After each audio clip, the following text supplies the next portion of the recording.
What we're doing is a little tricky because we're trying to get a global platform to join with us. Folks, you're going to have to let us share screen and share audio because George is sitting next to me and he can't log in. So if you keep Matt Meyer's audio on and you put Matt Meyer's video on, you'll see George and me and our friends from ONAD. In any case, we're going to begin now. So I'm going to just say a few words, hand it over to George, and he's then in turn going to hand it over to our dear Light, who, as some of you who were with us yesterday and others of you who are with us all the time know, and if you can come over so we can see your face in the live stream, he is the founding executive director of ONAD, of our host organization here. And as you, I think, have heard from George earlier, he started doing as he's been doing for years in the circle of Catholic peace studies and in African peace studies, pulling together work around peace and nonviolence on the continent. Then as he joined up with some of the others, Egon Spiegel being one of them, they began this ambitious series of Wednesday webinars, Wednesday at this time. And they continued one for today. They're going to have their webinar in about 25 minutes at 3:30, and we're going to continue with our regular program. But we thought it would be a neat thing to collaborate, as we like to do. So the first half hour of their webinar today and this half hour of our time till 3:30 now is brought to you by, if I try to say the title, I'm going to get it wrong. And the Global spotlight. Peace Studies for Sustainable Development in Africa. Global Peace Studies for Sustainable Development in Africa. As long as we say it together, it works. And our spotlight's going to be on ONAD. So without further ado, Richard, Light, I don't know who Richard is, Light and George, go ahead. Yeah, thank you very much, Matt. Good afternoon, everyone. And welcome to Global Peace Studies for Sustainable Development in Africa, where we discuss pertinent issues of peace and sustainability in Africa and across the world. Our speaker today is Professor Howard Richards, and in a few moments, I will just tell you who he is, and some of you, of course, know him. The title is Two Staggering Facts That Change Everything, from Superficial Appearances to Underlying Structural Causes. But that's not going to be happening in this room. That's just for the global audience. That's right. Now, Howard Richards, could you do that in a half hour and then we focus here now? Yeah, is one of the deepest thinkers of our time. Or not? He is a professor, philosopher of social science who is based in Chile and often teaches in South Africa. His focus is philosophical and scientific support for an ethic of care. He holds the title of Research Professor of Philosophy at Elam College, Richmond, Indiana, USA, a Quaker school where he taught for 35 years. He was the founder of the Peace and Global Studies program there and co-founder of the Business and Nonprofit Management program. So we welcome Professor Howard Richards. At 3:30. Right. And now if Light could share his thoughts. Thank you, Dr. Matuole. And thank you, the participants in this workshop, in this conference, in the international gathering. Light Wilson Aganwa from South Sudan. And from South Sudan is from Organization of Nonviolence and Development. Organization for Nonviolence and Development is a nonviolent organization established not less than 25 years today. Honored as a youth organization.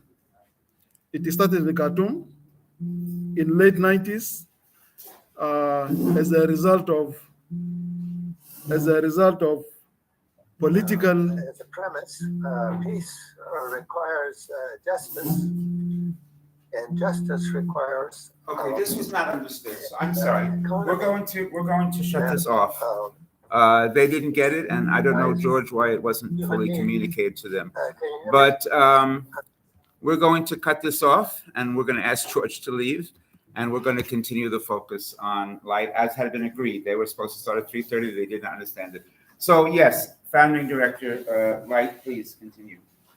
George? Okay, thank you. Thank you, Prof. Peter and Dr. John. My name is Light Wilson Aganwa, a founding member of Organization for Nonviolence and Development. We started Organization for Nonviolence and Development as an underground movement in Khartoum when we were students. And fortunately, it happened that we were student activists. We were student activists in the University of Juba, and actively involved in the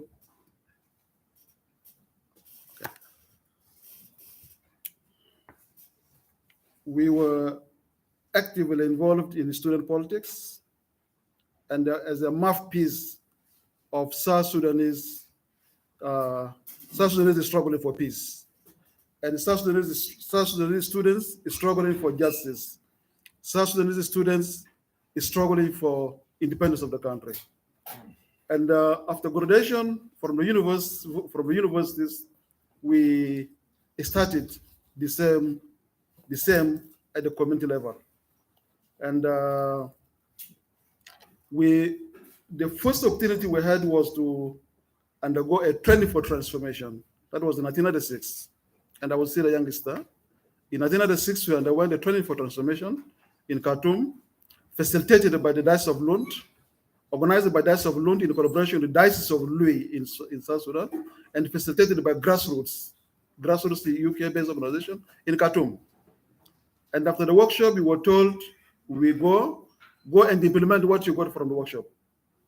And we went out in the outskirts of Khartoum, where we were not less than 4.5 million displaced from South Sudan in Khartoum. I'll come back to the historical background, but looking at Sonod, that was actually the basis. So we intensively worked within our communities in Khartoum, in the suburbs of Khartoum.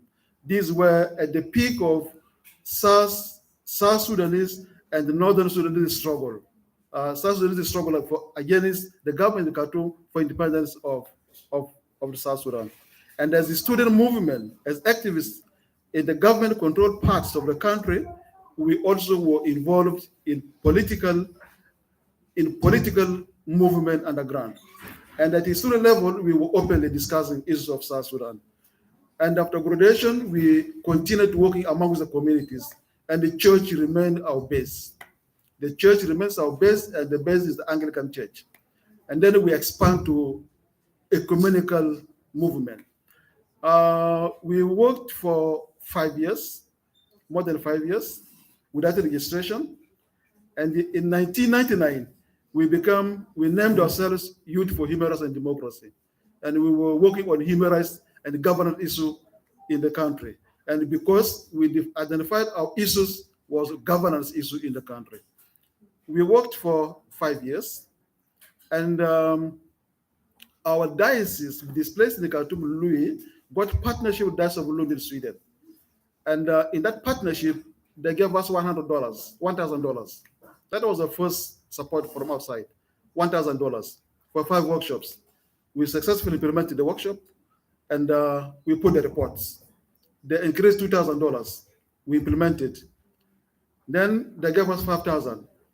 We implemented. Then they said, no, we have to go to be supported by CEDA. That was around 2000. Then I traveled to Sweden. In Sweden, we had discussions with the Swedish Mission Council, CEDA, and the Diocese of Lund. In Sweden, the Church of Sweden, Uppsala. And Swedish Fellowship of Reconciliation agreed to facilitate the support from CEDA to us in Sudan. And in 2004, we had a delegate from Khartoum, from Sweden, to Khartoum. They visited Khartoum, and they established that, yes, we exist as informal structure. And in 2004, we moved into informal structure. We got registered with the government of Sudan.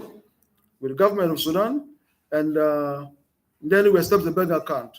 This was the time when we started to get official money from outside, from CEDA, Sweden, to our account. The money in the beginning we were receiving from Sweden is coming in account of one of our colleagues in the movement. We were receiving the money in his account because he was the only person who works with the American embassy, and his account in the bank. And the money could be sent from Sweden his account and said, take this money and give to Light. Then the money will be withdrawn from the account and given to me, then I give the money to the group. Then from there we discuss implementation of our plans, and then we put our report. It went for not less than 5-6 years, that process. After registration, then we become legal entity, Sudanese Organization for Non-Violence and Development. Now, what is our main objective? Our main objective is to work among the youth. That is one. Number two, the church is our basis. Number three, the communities are also our basis. We need to send the ideology and knowledge of non-violence across the country. We have 560 tribes in Sudan. When before independence, 560 tribes in Sudan, and our objective is to cover the 560 tribes in Sudan. And we manage not less than 500 that we met. In every workshop we organize, we invite people on geographical basis, denominational basis, race basis, and participated in our activities. We organize activities in Sudan, and we covered not less than 30 to 50,000 beneficiaries, and our record indicated. And we organize different forums. We benefited from Eid al-Adha and the Ramadan festivals. We organize breakfast together with our Muslim friends. We organize our operations in the church centers together with our Muslim friends. And we go to the churches, we organize our activities. We go to the community centers, we organize our activities. We go to funerals, we organize our activities. We go to marriage ceremonies, we organize our activities. We talk. Our objective is to get the knowledge across to the people. And that has been one of the successful strategies in actually how ONAD succeeded. We invited the government officials, we invited political parties, we invited religious leaders to our festivals, and for them to understand why we are for non-violence. Because in Sudan, we are very much traumatized by ethnicity, we are very much traumatized by race, we are very much traumatized by a system of governance that is discriminative. I'm from South Sudan. I went to the same university with my colleague from North Sudan, but he's more violent than me. But in the classroom, I'm much better. That is why we studied in Khartoum, and we studied in one school. I was a student at the University of Juba. I went to the University of Khartoum, and we were together with them. What is the difference between him academically and him, who is from North Sudan? And my colleague tomorrow is my appraiser. My colleague today in classroom, tomorrow is my appraiser. Then that is the first. This is my first goal. My colleague, is he prepared to continue to do my appraiser? I invite him for an advanced training. So that this ideology of oppression actually changed. And this is what we succeeded. We brought sizable number of Northern Sudanese in our struggle. And that's why before the independence, we have become like a transformative institution in Khartoum. Two, with the Swedish Fellowship of Reconciliation, we organize exchange.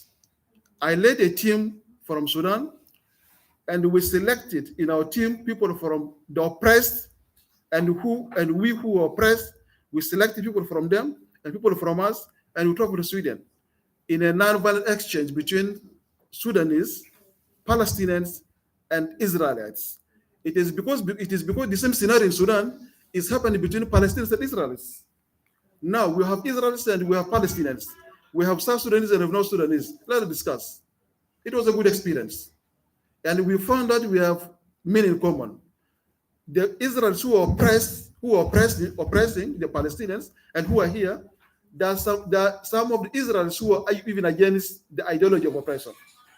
And we found that within the South Sudan, there are Sudanese who are also against the idea of oppression, which means we have a common goal. The question is, how do I identify a person like me within an oppressed group? That is the challenge. And that is what we have been working on it. And we succeeded. We succeeded to the extent of visiting families of our oppressed colleagues who we liberated them from being oppressed, which was actually a good step for us. In 2006, we need more to understand about nonviolent ideology. We engaged international trainers from Sweden and from Canada for both basic nonviolence training and advanced nonviolence training. These were international. We got exposed, and we got external input in our knowledge. In 2006, I traveled to Sweden. I traveled to Germany to get SONAD membership in War Resistance International, and also into IFO, International Fellowship of Reconciliation membership. One of the questions, Stalin is here and Matt is here, I was asked, now that you want to become a member of WRI, will you not advocate killing of people? Will your colleagues in the organization and the General Assembly will not advocate killing? Which is a challenging question. It's a challenging question, which was actually asked from one of the panelists here. It's a big question. We are sharing the same experience of oppression, experience of hatred. We share the same experience. I answered difficult questions. The council of the WRI were not convinced. I was given two people, one from Denmark, one from Germany, and Belgium, to go with me alone to discuss if what I'm saying is really what I meant. So we went for 1 hour for them to get my ideology about killing. So when we discussed, then we came back. Then eventually we were given membership in WRI, and Moses is a member of the executive committee in the council. And then I traveled to Denmark, to Holland, and got membership of SONAD into International Fellowship of Reconciliation. My relationship with Stella and my relationship with Matt is 16 years. 16 years of working relationship. And from the date we met, my question is, this thing must have been Africa. This behavior of getting international delegates must have been Africa, and it must have been Sudan. And today we have Stellan and we have Matt. My dream, I've achieved my dream. In 2009, Sudan became two countries. That is Sudan and South Sudan. And I became part of South Sudan. And when I became part of South Sudan, ONAD became like a South Sudanese thing. But because we have trained people in the north, it remained up to now as Sudanese Organization for Non-Violence in Khartoum, in Sudan, and we operate here as Organization for Non-Violence. And yeah. And Mamoun is the director of the SONAD in Sudan. Mamoun, go forward.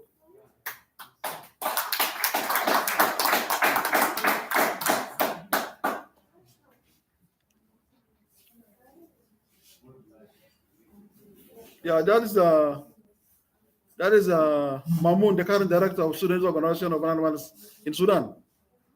Great, Mamoun.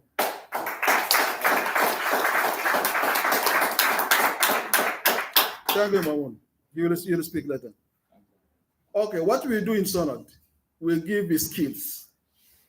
As for me, as Light, as a founding member today, it's not a Light as a founding member, but we, the founding members, because I have Moses, who was not the director, who was not a founding, but he is now a founding member, and Moses is a director. I'm happy and proud of his leadership.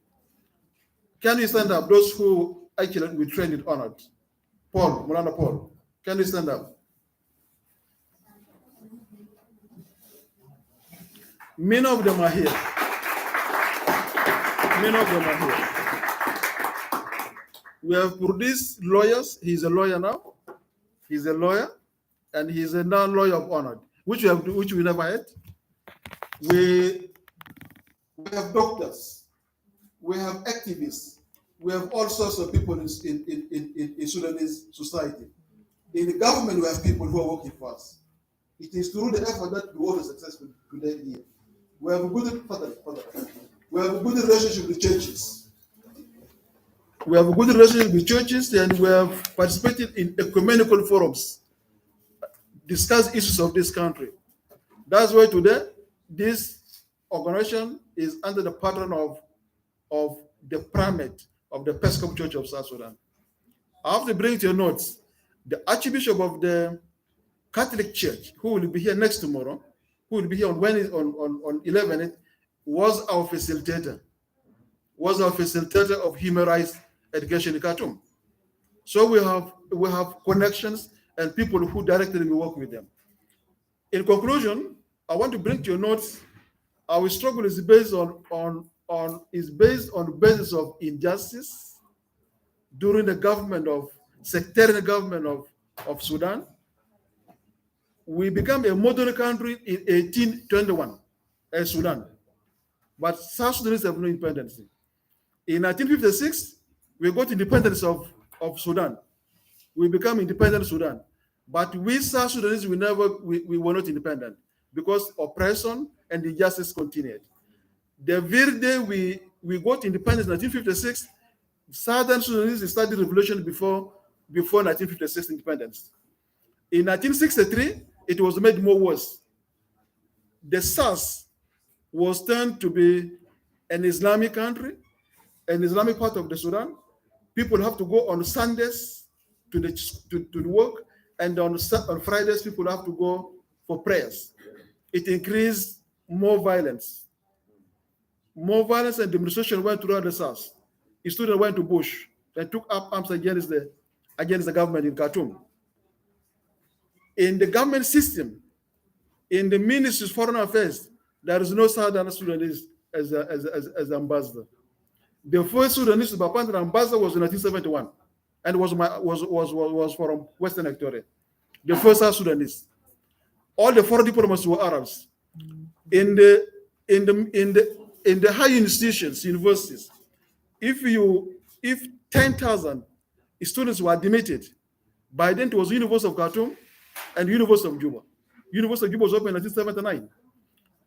10,000 students admitted, 500,000 students will be admitted in the universities. 10,000 and 500 from South Sudan.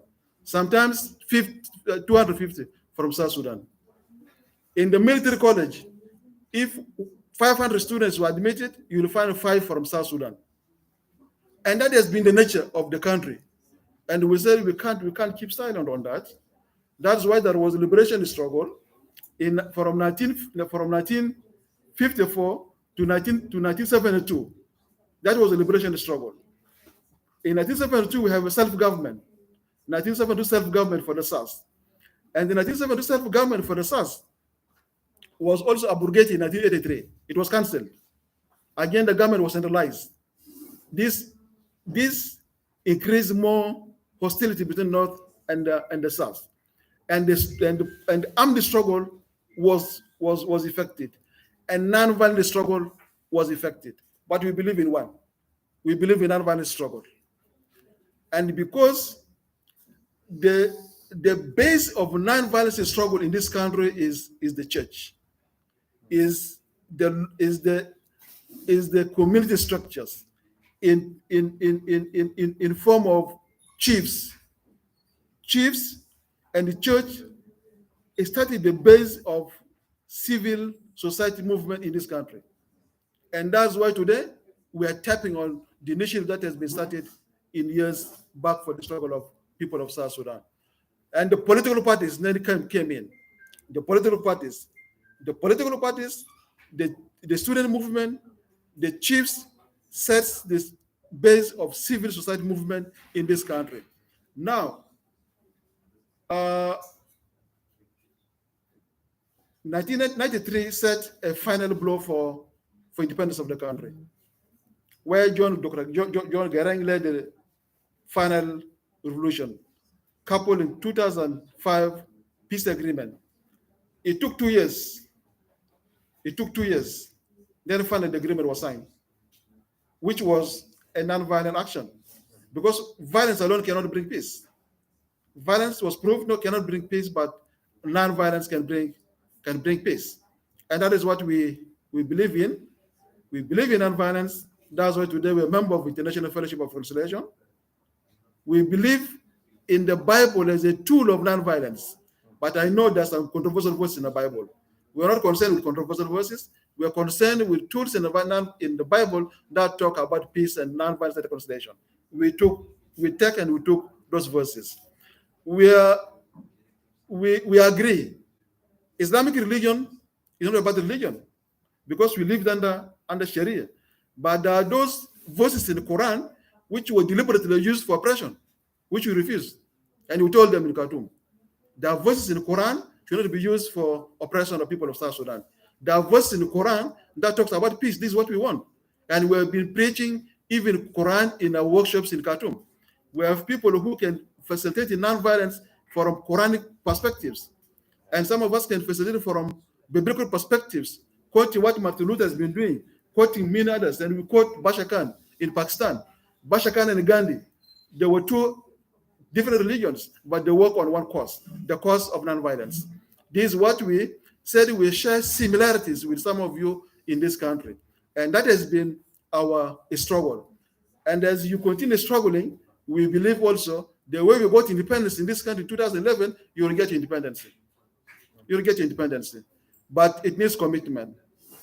It needs commitment. It needs sacrifice. That's why in this country we have history of some people who were born in war and died in war. Some people died, born in war and died in war. You know, we have never seen a generation in this country that were born, who were not born in war, and they lived in peace. Either you die, either you are born in war, you live in conflict, either born in peace and live in conflict. But if you're born in war, then you continue struggling. If you're born in peace, you begin struggling. You know, so the end result is a non-violent struggle for peaceful and democratic South Sudan. Now we're independent. Yes, we're independent. ONAD is still need to continue with what it has been doing, a different trend. Now we have increased ethnicity among ourselves. We don't want ethnicity. We are one Sudan. We are one South Sudanese. We want democratic, peaceful, and dignified Sudan, South Sudan for South Sudanese. We cannot do this alone. We need international support. That's why today you are here. We need, in this workshop, we are appealing for you to take messages from this country, to take negative messages from this country, to take positive messages from this country to other parts of the world. I agree. Might may agree with me. Yes. In the discussions about this conference, it was not easy for this conference to come to South Sudan. Some of us have been, I'm a member of the International Committee of ICOM. It has been challenging. Many countries who said they will not attend this conference in South Sudan because of our image is a bad image. People who fear to come to our country. But we said, come and see for yourself. And if IFO is created for peace, non-violence, reconciliation, this is the place. This is the place in this country. That has been our argument. That has been my argument. IFO should not be organizing workshops in Europe, in places where there is peace, in places where there is comfortable life, and where people say we're working for peace. If IFO is working for peace, these are the places where IFO should organize international gatherings. Right on. If it has started in Sudan, it should go to Kurdistan, it should go to Philippines, it should go to places where there are problems, so that they look at issues and IFO address the issue. I'm appealing also to Estalan, WRI. WRI should also do the same. Yes. And thank you for listening. All right. Thank you.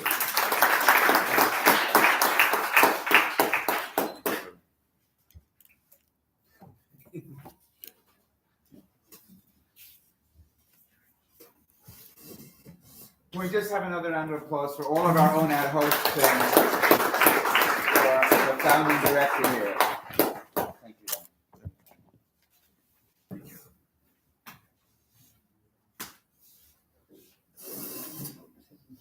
All right.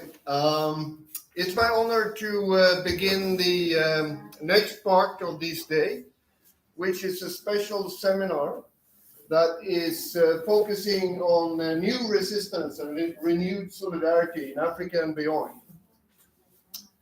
I'm part of facilitating this, and I'm honored to do that. So let me just say a little bit of why and what's the connection here. My name is Stellan Windhagen.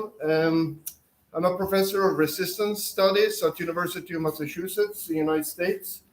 And as I hope you all are aware of, universities in general, and particularly in the West, and particularly in the US, are part of the colonial system.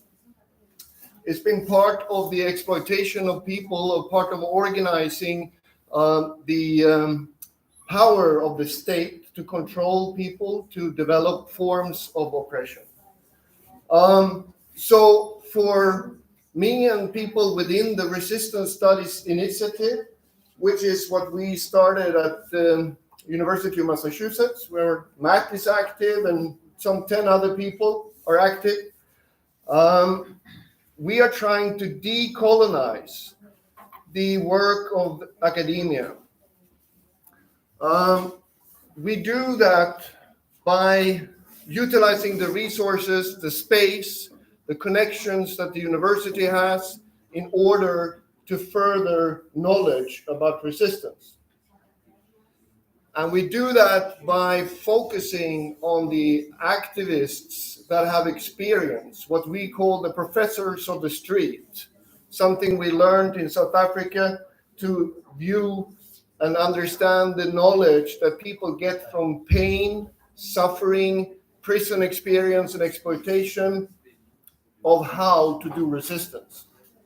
So the connection here then is what we have seen here in the morning with all these wealth of knowledge that people present from their struggles against colonization in their territories, right?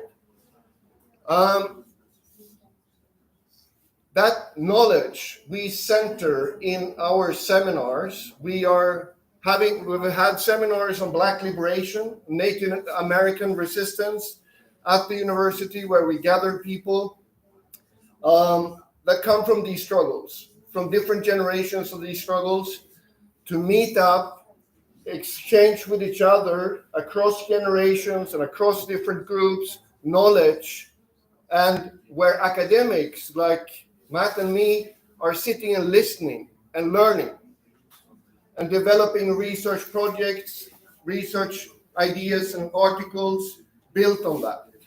So therefore, we also have a journal, the Journal of Resistance Studies, that has been being put up for 7 years now, and where we are trying to build knowledge from activist-oriented academics and build a network between people interested in developing knowledge. We also have the Resistance Studies Network, which is a global network of people interested in developing resistance studies. So I think that is the connection here, the connection between people trying to work from within the university to use the resources and possibilities that exist at university, but to the service of the struggle for liberation against colonialism, against imperialism, against systems of violence, where normally the university is part of these systems of violence, but where we are trying to turn the table around. I'm not saying that we are perfect in doing that, but we're trying to do that. All right? So the focus now is going to shift to the role of the US imperialism, the crimes of the US imperialism against Black, indigenous, people of color inside of the United States and outside of the United States. And I have learned that in every conflict in the world, you should assume that the United States is involved. That's right. Either that is officially by them pushing and pressuring different groups according to their own interest, or it's done secretly by different forms of interventions and through CIA and other types of outfits. So we need to, when we talk about colonization in Puerto Rico, in Western Sahara and West Papua, when we're talking about the authoritarianism in Uganda, when we're talking about the situation in South Africa, we need to connect it to the United States. And there needs to be an anti-colonial struggle in the United States for it to be possible. I remember when I went to Colombia the first time in my life in 2000, and Johan Galtung was saying to me, why do you go to Colombia if you're interested in doing something about the situation there? You should go to Washington, D.C. And that's correct. Right? So we need to put the United States into focus here. And one person that I have the honor to then let us see some of the knowledge from the street, so to speak, from the prison cells, that we are now going to let speak and help us to understand the U.S. imperialism from within, is someone that has a deep knowledge of this system of violence. And that's Jihad Abdul Mumit, that is a community organizer today, but has a background working within the Black liberation struggle with the Black Panthers and the Black Liberation Army, and that spent 23 years in prison in the United States for his anti-colonial, anti-imperialist struggle. So it's my honor to let Jihad take the floor.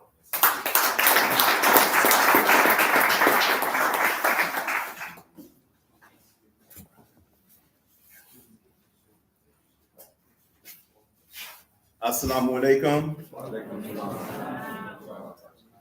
I begin with Bismillahir Rahmanir Rahim. In the name of Allah, most gracious, most merciful. Alhamdulillahi Rabbil Alameen. All praise be to Allah, the Lord of the worlds. Ashhadu an la ilaha illallah wa wahdahu la sharika lah. Ashhadu anna Muhammadan abduhu wa rasuluhu. Wa ashhadu anna Muhammadan rasuluhu anna Isa rasuluhu. Giving all respect and praise to our beloved prophet Jesus. I say that in the beginning because I come here strong and powerful, and I feel confident and safe with the sisters and brothers who invited me. And I'm going to represent that 100%. I want to give a salute to my Jericho comrades, and Brother Phil is passing out some contact information, organizational information for me. Jericho is a national organization that supports the campaigns to free all political prisoners in a place called the United States, where much of the world think does not exist, because we're such a wonderful place that so many people are just dying to get there, but realize that their children are taken at the border and separated and put in concentration camps, and that you may be working in the fields, and that life is not as lovely as you think it is, unless you're on the page of seriously collaborating with the oppressors. And there you have it, busting your bubble. This is a complicated issue. I understand it. I'm not going to seek to try to oversimplify it, but I'm going to try to hit some high points about the nature of oppression in a place called the United States of America. I want to give salute to my comrades in an organization, a coalition called the Spirit of Mandela, which is a coalition that was established several years ago, called for by a political prisoner recently released, Jalil Muntaqim. And as a result, we have had a tribunal, which I'm going to talk about later, but I want to give a Pacific salute to my comrade, Matt Meyer. Let's give an applause for Matt Meyer. And you notice I use the word comrade. He's a professor, I understand. I know you know what's happening and all that. But he's a comrade in the struggle. We're talking about revolutionaries. And now the word in the United States is activists. I can dig it. but the word is revolutionaries. And we're trying to change the fundamental structures of systemic and historical oppression. So we call ourselves revolutionaries. And if you do the history of the Black Panther Party, you will see, who has not heard of the Black Panther Party? Okay, great. So I was going to ask you to leave and do them push-ups outside, reactivate the I want to give salute before I get into my presentation to a couple more people. And that's my comrade sister, Maggie Musami, who was the chief jurist for the tribunal that we had last year. And you met Maggie several times. I'd like to give salute to the mayor of the Muslim community that I'm a part of, the Jamaat of the Sheikh Uthman Danfodio. And his name is Amir Mustafa Ahmadu Baba in the United States of America. And once again, it's very unique that I, as a Muslim, a black person from the United States of America, has made this connection with you, because the imperialist designs, the CIA designs that my brother just spoke about can best be undermined and uprooted through those that live in the United States. And I know you're going to be able to do it. You won't be able to do that. Do you hear me? That has to be done inside, through our organizing, fighting against the largest and most powerful superpower on the planet. That can be done from the inside. And inshallah, it will be done on the inside through initiatives such as this, as my brother like just explained, which we support 100%. We represent the Muslims in the United States. We do not represent ISIS or any other organization that's brutalizing women, raping women, torturing people, randomly killing people. And I say that as a Muslim, standing on my square from the United States of America. And if no one else and anyone else that is a Muslim doesn't like that, well, you know where you can go. And if anybody else that's a non-Muslim doesn't like it, you know where you can go also. This is the Black Panther Party, the Black Liberation Army. We're respectful, but I can guarantee you one thing: become real strong.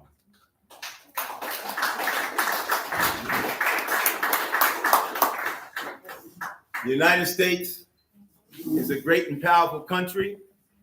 And if you've done any bit of history, you know that is a result of the enslavement of blacks coming from Africa. The diaspora, us, 200 plus years of free labor and the exploitation of our indigenous brothers and sisters that made this country what it is today. And that exploitation and oppression continues in a very nice, soft way to this very day, to the point that we have become complicit because our survival and the fact that this country is so wealthy that it can throw big crumbs off their table and make us enjoy it to the point that we won't even stand up and fight against our oppression. During slavery, there was a sister by the name of Harriet Tubman. She ran the Underground Railroad. She freed approximately 300 slaves. And you know what she said?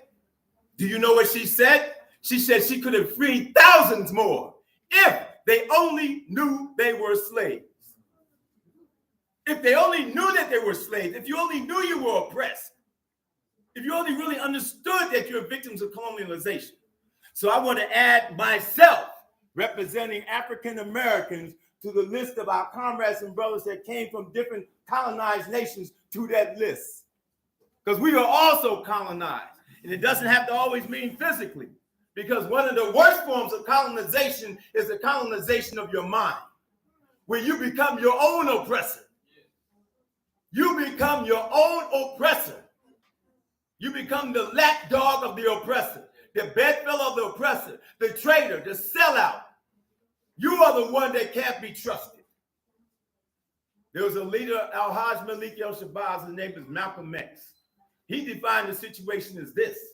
He said, all of those that are in favor of fundamental change, systemic change, real change, humanistic change in the United States, you can put them on this side of the room.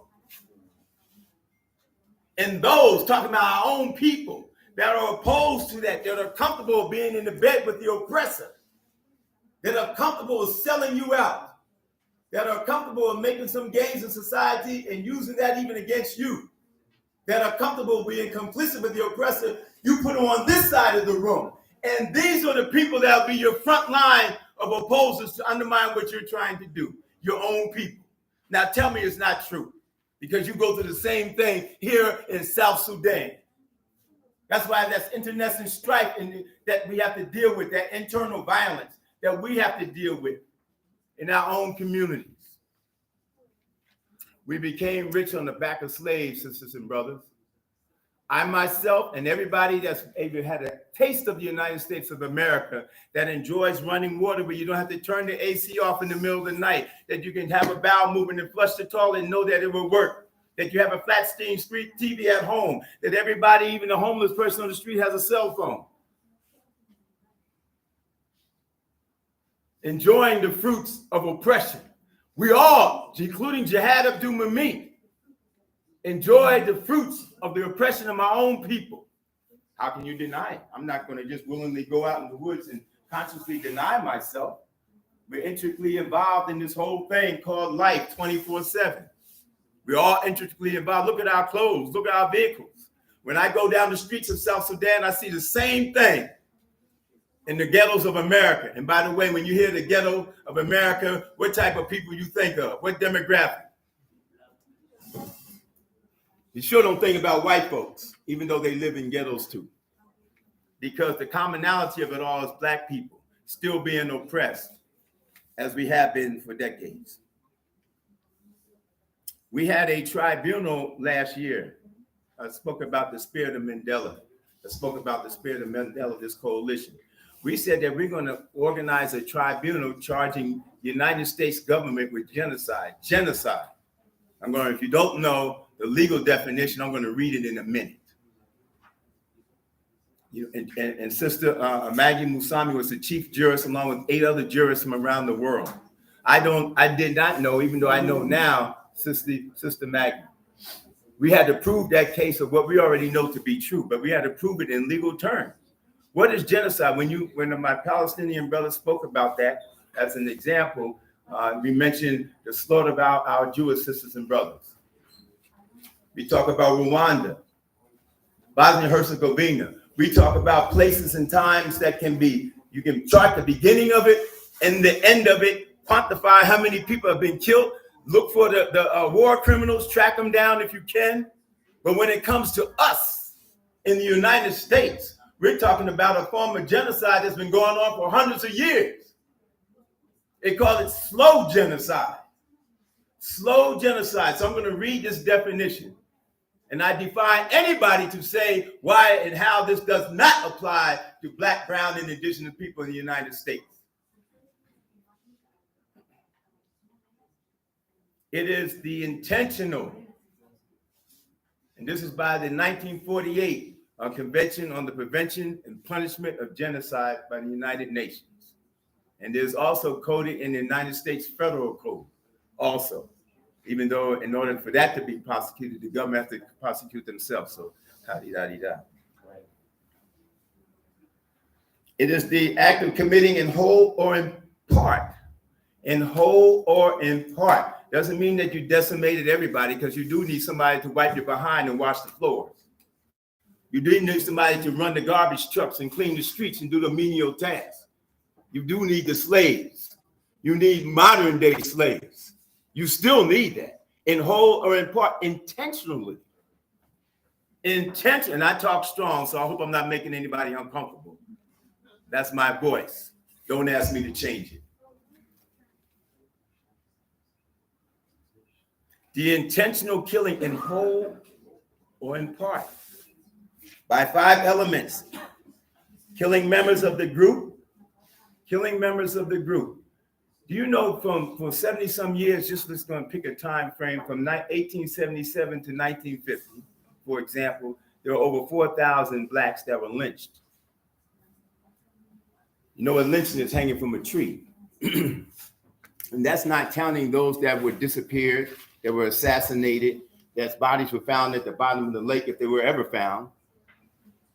It's not counting them that were mentally destroyed with their minds and their families were busted up and disrupted because people were put in prison for so long. So killing members of the group, causing serious bodily or mental harm. Mental harm. We are so traumatized from our very existence, as many of you are from your very existence. Traumatized from prison, violence, the whole 9 yards. Deliberately inflicting conditions of life calculated to bring about and hold apart the destruction of a people. And now here we are in the most, I can't say the most anymore, strike that word. A very advanced country. And the ignorance in our community is astounding. A political acumen is astounding, even amongst the movements, to understand, to even know what colonization really is. So this is a problem. So the United States has done a very good job, sisters and brothers. The United States has done a very good job, sisters and brothers. This is the first time I've been in Africa. And obviously this is the first time I've been in Southern Sudan. But I have been in other places. And some of the other places is places called United Nations, to present the same thing I'm saying now with the same tone of voice, and have rapporteurs look at me like they saw, like they're looking at an apparition or something, like a ghost or something. They cannot even figure it out. You mean the United States? I said, yes, the United States. In America, the United States is one of the only countries that doesn't even pay their dues. So don't act stupid with me. It's the same country that flicks its middle finger at the United Nations and doesn't even pay their dues at all. At all. That is the respect of this government, because of its arrogance of a body called the United Nations, a body that so many of us go to seeking that type of help and support. And you'll notice that the United States is one of the few countries that the United Nations doesn't even hardly criticize, if at all. There are no political prisoners, you know, and at this time, I'm going to do a little demonstration for you, if you don't mind. And I don't want anybody to interrupt me. If I'm going to trigger somebody, go in the corner and take a deep breath. But before I do that, I want to read some names that I want to breathe into the record for posterity's sake, of some of our freedom fighters that are still in prison for 50 and 60 years. The brother Sal's there for 23, that's Meninsco, as a political prisoner. My comrade Luis here, 20 years as a political prisoner. They got everybody's political in a sense, because they're being adjudicated through a system that's racist. So even committing a quote unquote crime, going through a racist judicial system, it's still a result of a political action, because those actions derive from conditions that's been established for hundreds of years that cause us to hate one another, kill, rob, pillage from each other. We think we come out the womb like that, or were we bred into a system that advocates and perpetuates that? And as Al-Hajj Malik El-Shabazz says, they'll sell you liquor, they'll sell you cars, and they'll bust you and send you to prison when you're drunk or catch you gambling. It's the same thing. So nevertheless, Leonard Peltier, American Indian Movement, in prison for decades.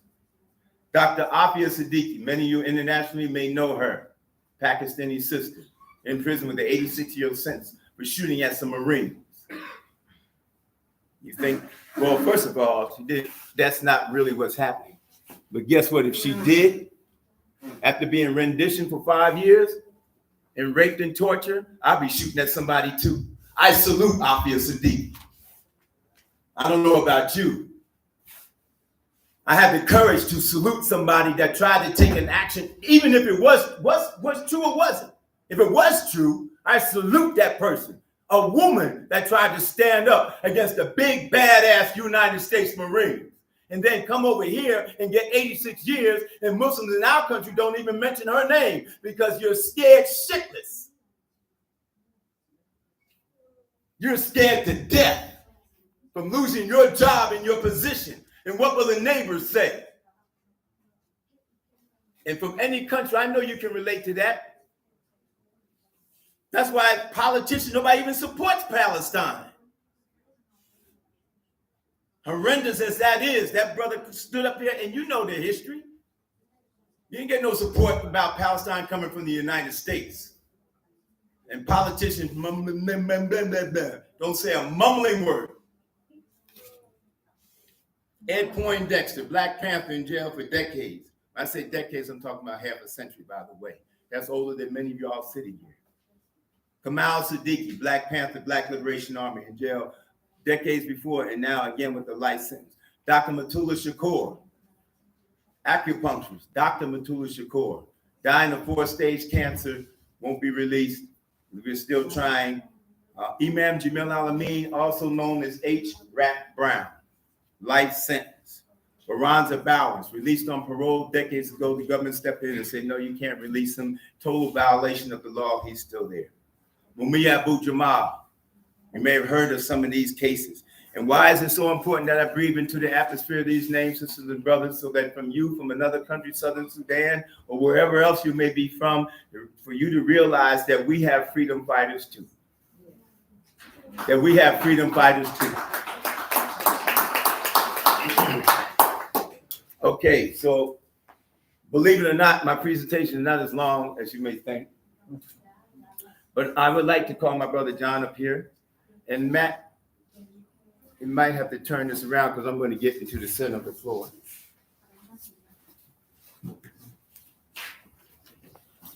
We had a tribunal to charge genocide. And we don't have enough booklets to go around, but this was it. And the United States was in fact found guilty of the genocide of Black and brown people, the slow genocide of Black and brown people, the deaths, the marginalization, the mental destruction of our minds that still goes on today.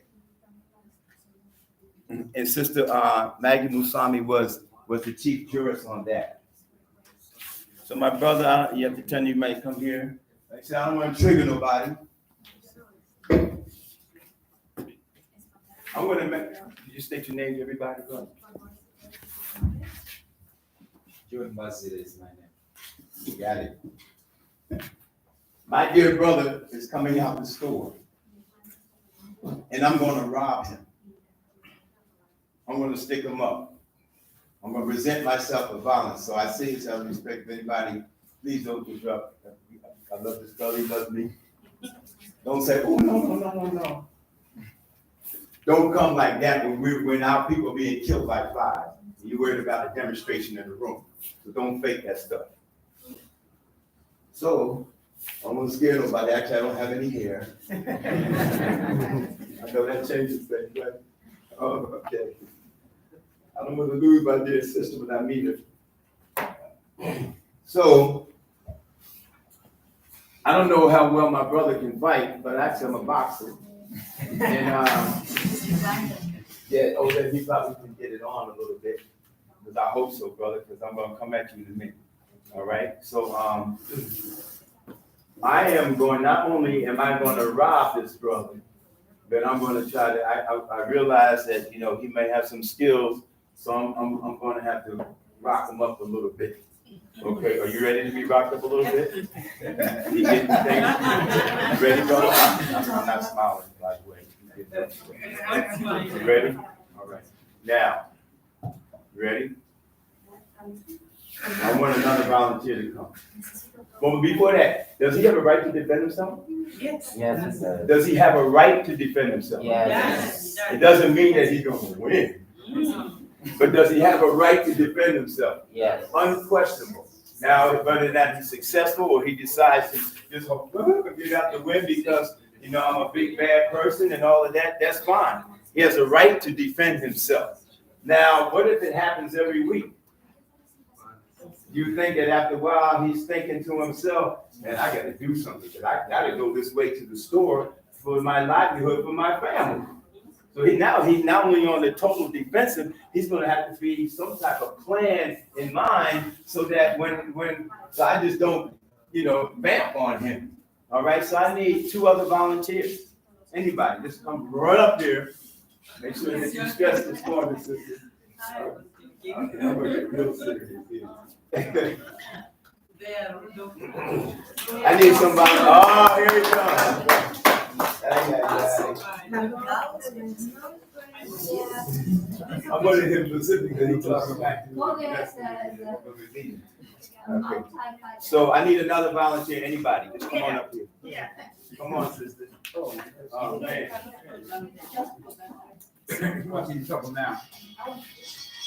Now, while she's coming up, let me throw something else in it. Y'all hear me? While my dear sister is coming up.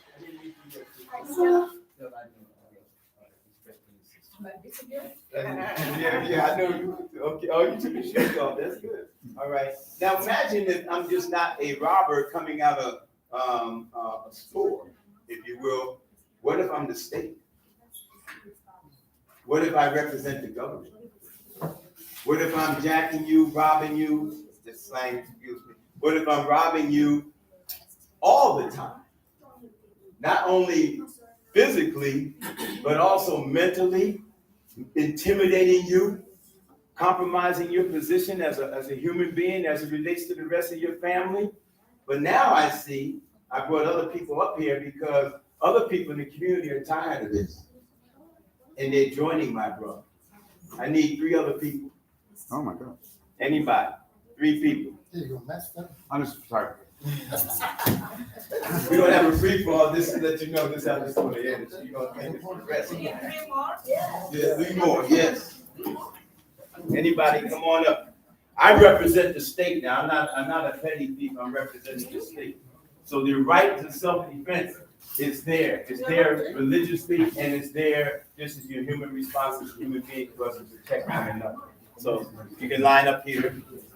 You want to kind of surround you because you're my target. You are my target. Watch the screen there. So now, on that side, you get down here if you want. So now my initial move with you, right, is now, yeah, we're gonna get it on. Now, I'm looking at you, but I'm caused to pause for a minute because I wait a minute. Now I see the community coming together. And if I was to call 3 more people, which I won't because of time, and 3 more people, now this type of community supports make me pause and hesitate from oppressing and exploiting and doing violence to my dear brother. And I'm just doing this dramatically to show the importance that even with the big bad tiger, because this show of support is reflective of the type of unity that we need to effectuate and boycotts, pressure on our local candidates and our politicians that we won't vote for you if you don't say and do something. This type of support is the same support that ONAD, that Life was just talking about, that the International Peace and Research Association has been talking about, the fact that we're all here together. And as was just mentioned, it is our duty and our responsibility to lead here with a commitment in our heart to support one another. And if you're not part of any formation, that's the word that we use, if you're not part of any organization, if you're not part of ONAD, if you're not part of IPRA, I know if you're not part of AFRA, if I'm pronouncing the acronym correctly, then we need to figure out how our organizations can be looped in internationally. Because even though the United States has really been aggressive with many countries, Panama and assassinations of leaders across the world, the CIA has been involved since its inception with over 5,000 covert operations that undermine your government. And like the brother said, in ways that you may never know, they're not going to put it on the cover of the Rolling Stone. They're not going to put it on the cover of the newspaper. They're going to be constantly working to stabilize our community. They're constantly working to bring drugs into our community. The CIA drugs Oliver North connection, bringing crack cocaine into South Central California, a drug that's killing our black youth every single day. And if you didn't know, I'm a paralegal. Also, I work with a law firm on a case called Gray versus the United States of America, where we had to unearth those files, prove them to be true, had the list of the bank's names in Florida, that they were actually laundering the money. Everything was true. And the only politician that said anything about it was Maxine Waters. I don't know what the hell ever happened to her. The Black Congressional Caucus, everybody sees this. You think Brother Man is bringing some crack into this country? How does drugs get into the United States? How does it get anywhere? How does it get anywhere? Who's doing this? Who's destabilizing our community? So I can't attack you, brother. You know, I see that now you have internet, but I was ready. I know you would have put up a good joint, you know. But I know I was ready to show off my skills, my kicking and all of that, you know, but I'm humbled because as a superpower, the relationships of nations is such that's why I was saying to interrupt my thought. But the United States have aggressively backed on other countries, the CIA, the 1,000 covert operations, but it could have done more. It could have done more if it wasn't for the fact that international relations, countries, even other Western countries say, "Oh, wait a minute, you're going too far." Y'all may sit down. I'm almost done. Warm up Yeah, I know you was waiting for me to get beat up. Me to get beat up by 5 or 6 people.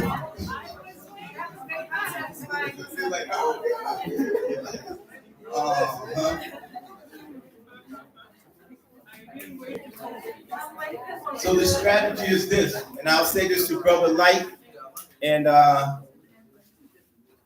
my comrade Matt, representing also with my comrade Luis, who's here, and you heard him earlier, and for each and every one of you. You have our commitment to support these initiatives, to bring this information back to the United States. We have a lot of connections. You may know most of them through Brother Matt himself, but this is no small deal. And I hope you don't value it as a small deal with even yourself being here. What makes it a small deal is when we have a good time and share information and don't do anything, because guess what happens when we leave? It's called life. 24/7. You know, my kid is, I got to get food. I got to do that. And now all of a sudden, we're so busy, understandably so, it becomes very difficult. But what we have to do, and I will shut up now because Maggie's going to come on in a minute. You know how they have the European Union? And they have all these NATO. These Western powers are always building their networks. They're always building their international networks. Let us build ours. Thank you very much.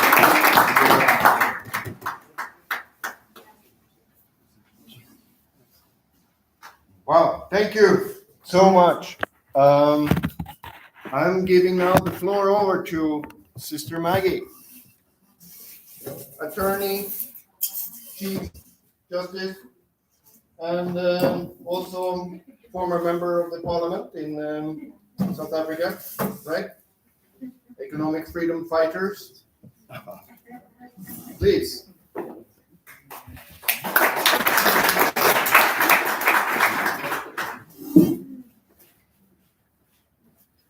Thank you so much, Stellan.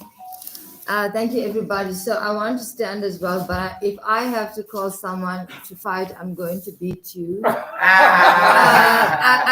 not going to back off like Stellan, Jihad, brother Jihad, Matt. Yeah. You know, there is this Bernadette Mudian in the room, and she likes to rabble-rouse about my history in the EFF. Which is a political party in South Africa. But when we speak about new resistance and new solidarity, let me place my life into context in terms of my political background.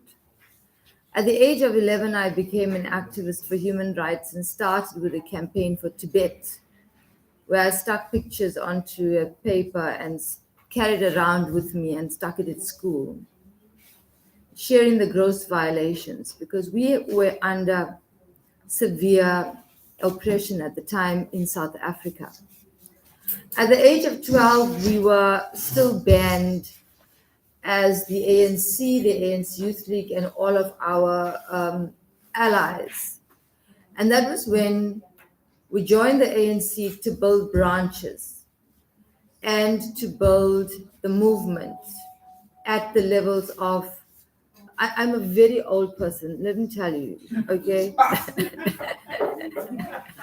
I'm extremely, don't think otherwise. And we started to build branches, and I started to move up in terms of the leadership of the movement.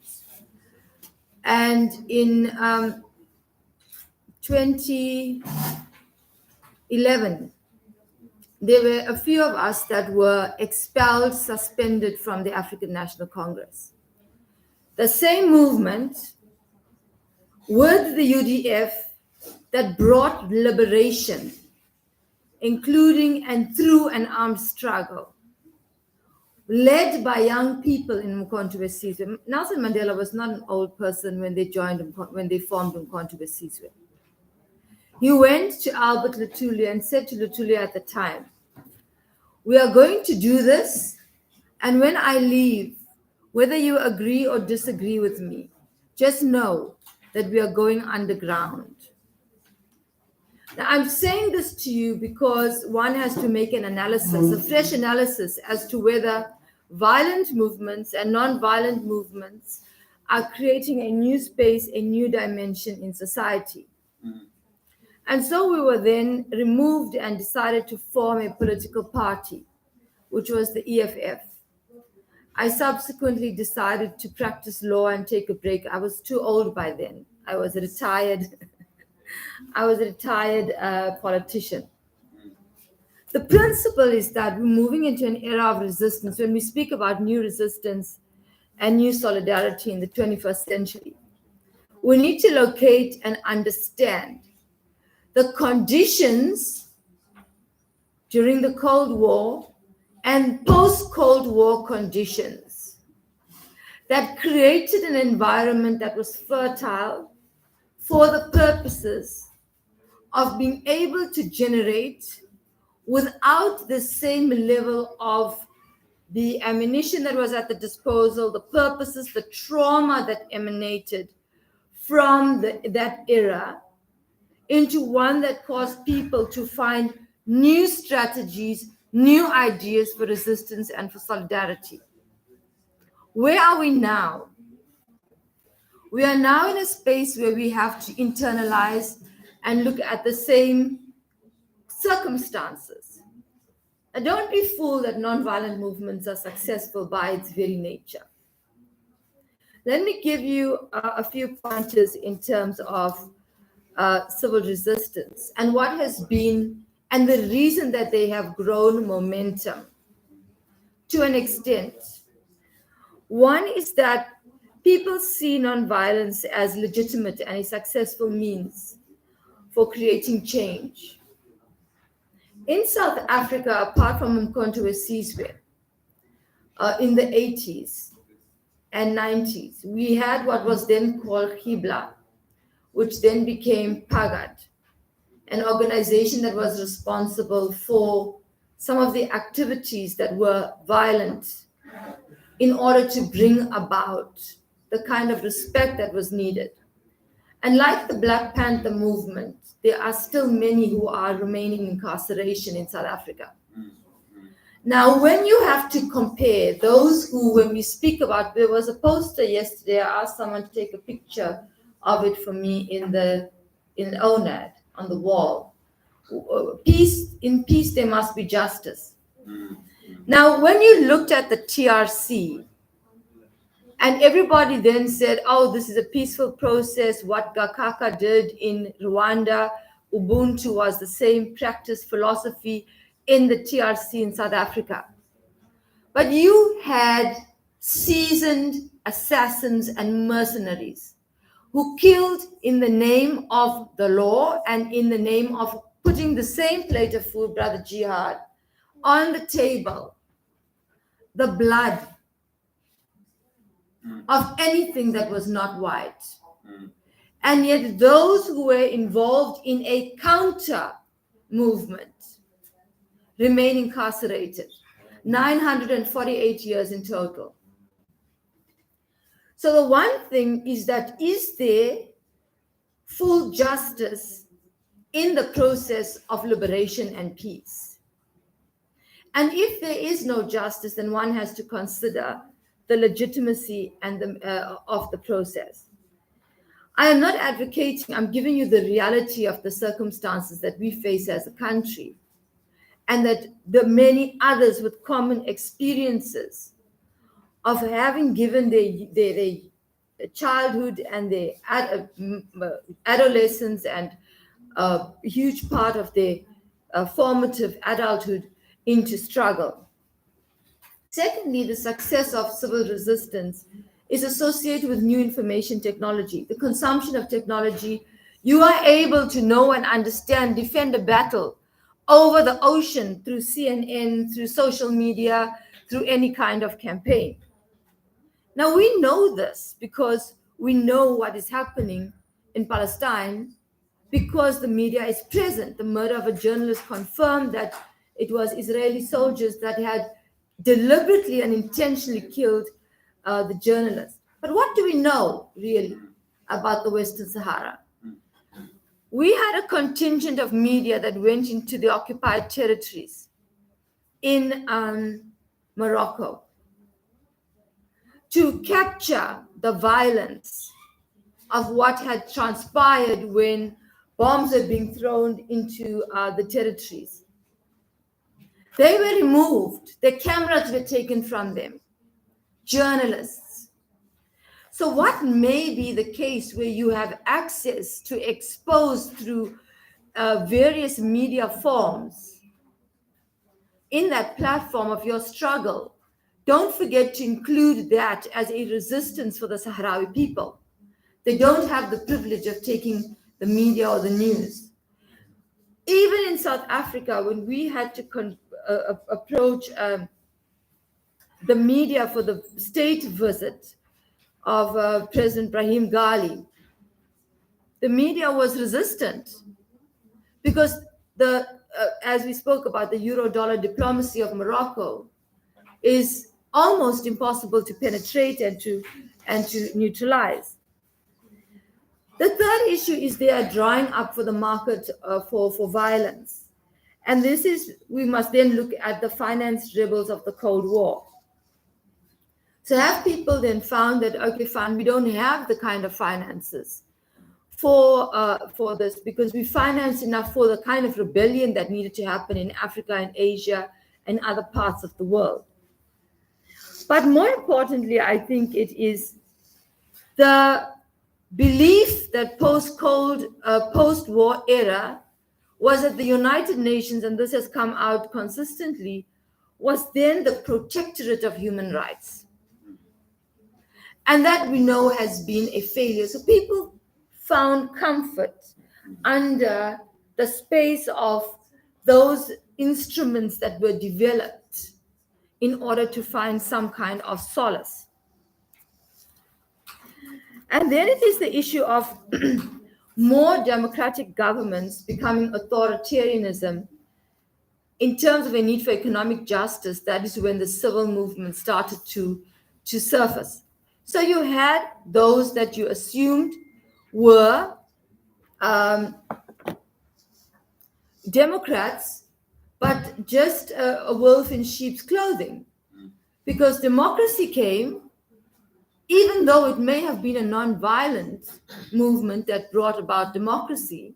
And we know this through very horrific experiences of Chile in many circumstances. And one of the things that from a South African, and I'm sure even the Sudan experience as we are seeing it unfold, being here, is that there's no guarantee that democracy will not be breeding any kind of after effect in any way, mean, or form. Now, what then becomes the issues that one wants to look at in terms of clarifying a new solidarity moving into the 21st century? One is the issue of peace agreements. Now, the questions can be raised. You have a peace agreement, that a revitalization of a peace agreement in South Sudan, and yet there is a militia. So what is the status of peace agreements and the extent to which there is commitment, both by the state and those who are aggressors, whether they are from the state, whether they are state actors or themselves militia? What is the response? How do we take everyone to the table? And then we look at the issue of preventative diplomacy. Now, in this room, there is no individual that does not understand politics. Because by virtue of the fact that you have an identity and a position in terms of where you stand on an issue regarding wherever you are from, it creates a political impasse. One of the conversations we had with BDS at some point, because BDS was also, on the divestment and sanctions and boycott. And we said to BDS, your movement is international. Stop pretending. If you want a solution in Palestine, you need to have a civil society that is represented politically. Who then will make decisions if you sit on the sideline? And how is that now a strategy for a 21st century solidarity? Yes, you don't want to be bought into the system, but because you have been ingrained by the process, you understand better than anybody what commitment to people mean. Whether it is surrendering your salaries or taking a train and not having blue lights burning in Cape Town, the rest of the country, you will understand as civil society. That's a new, in my observation, rethinking and reanalyzing new solidarity. And then peacemaking and peacekeeping. We need to change the lens on peacekeeping. Peacekeeping is not a simple presence of Red Cross or the United Nations in a country. There's no guaranteed peacekeeping or peacemaking. Who's sitting at the table? We've been waiting for a referendum in the Western Sahara, like there have been methods of solution that have been brought to the table on numerous other pictures. And yet, you still find yourself in a situation where we are awaiting the process. But how do we, with our solidarity in this room, spread and grow into that aspect of being actively involved? I think one of the things we need to discuss, Matt, is the issue of mediation and being actively involved in mediation movements and part of the process. So one of the things I want to raise is, today when Rosa made a presentation on West Papua, what concerns me is the division within a divided and a colonized project. What you refer to as melanation and pollination. And that falling into the perspective of you going into Indonesia to get a flight and you not being identified. To what extent have we been able to rid ourselves? And Bernie fights me about this issue of colorism or what we understand. We understand that as Black, brown, indigenous people, there's a natural stigma that attaches itself to us. Because the colonial mind was not just male, it was patriarchal.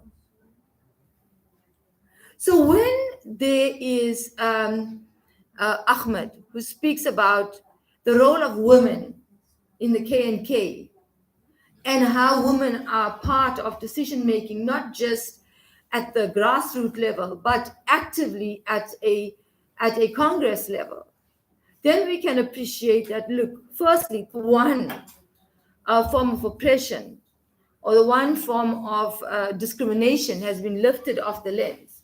It could be a homogenous society, which is why in many, when we speak about homogenous societies, it becomes easier then to find common interests or purpose of solidarity. But if a society is not homogenous, its ideas and its cultures are not homogenous, then you have the weakness insofar as trying to create the common interest, the common identity, and the common value for a solidarity and for resistance. Because then you will start looking at, okay, there are 5 vice presidents, Mama MP from South Sudan, in South Sudan, because it must be representative. Because the diversity is too extensive. So how do we then create that unity in diversity? Because the common interest should then move beyond the colorism and move into the oppression and dispelling ourselves of the oppression. And so I believe that we need to deal with the issue of infiltration to reverse full freedom, solidarity, and counter resistance. But one of the things I want to just quickly, because I'm so happy with my moderator.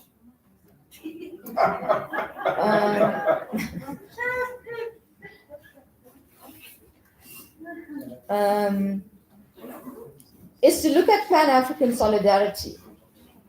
And when I'm speaking about Pan-African solidarity in terms of a new lens, insofar as what then becomes a new resistance.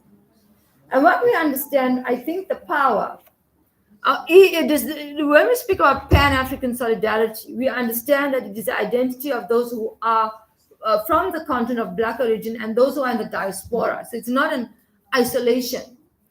But then we also need to have those who aspire to the identity of Pan-African solidarity for the purposes of understanding the oppression of Black, Brown, Indigenous people. Because once you go into the DNA or the gene pool of and scientists we must do that to understand how many people are really white who say they are white without having some kind of Black, Brown, or Indigenous background and vice versa. So for me, I think a solution in terms of Pan-African solidarity is there to fight racial oppression, and this is my analysis, and unify in the main for the purposes of diplomatic and economic negotiations and anti-colonial struggles. So we need to use Pan-African solidarity for the same purposes that the COVID-19 then created a downward effect for both violent and non-violent movements, because prior to the pandemic, you found that there was an increase and then there was obviously the lockdown. So when we speak about the economic struggles, we're not speaking about the financing of rebels and the financing of movements intended to infiltrate international non-governmental organizations and the likes. But it is there to give impetus to what we understand in terms of creating a common, if we cannot find a common sense in our heterogeneous character, then let's find it in the founding principles of the Pan-African solidarity. I think that is, are you closing? Sorry, man. And I think the other issue that we need, I'm going to be brief now, I'm going to start fast tracking. So the Pan-African solidarity, what compromises unity is, what compromises unity? It is the same thing that builds unity. The purpose, and if we have to take the African picture and many others. You know, I had a fight with Narendra Modi. There was a 7-year-old girl who was raped in Kashmir. I'm not sure if you know about and she was raped by the police officers in Kashmir. So they were arrested, and Narendra Modi sent out these members of parliament to march for them to get bail. And so I raised a non-violent struggle against him. And I was then bombarded with a huge WhatsApp attack on me that I would be raped like my forefathers understood, or my foremothers, however you want to put it in gender language, knew and understood rape. Said, no, it's fine. Let's agree on a date, a time, and a place. So that this rape is not going to be a cause of intimidation to me, but an act of aggression back at you. Yes, there was some trouble that was caused and all of that, but the principle of the matter is, when we look at the issue of culture, and I know and understand that even in the processes, Moses, of building peace, what we saw yesterday insofar as a woman marrying a rapist, that being cultural, the fact that there are certain aspects of culture that may not fit into international norms and standards. So you may not have a common identity or a common interest that binds them. How do we identify with a situation where a woman marries her rapist or those kinds? The woman is naturally seen. The only thing you can imaginatively do to me is rape me.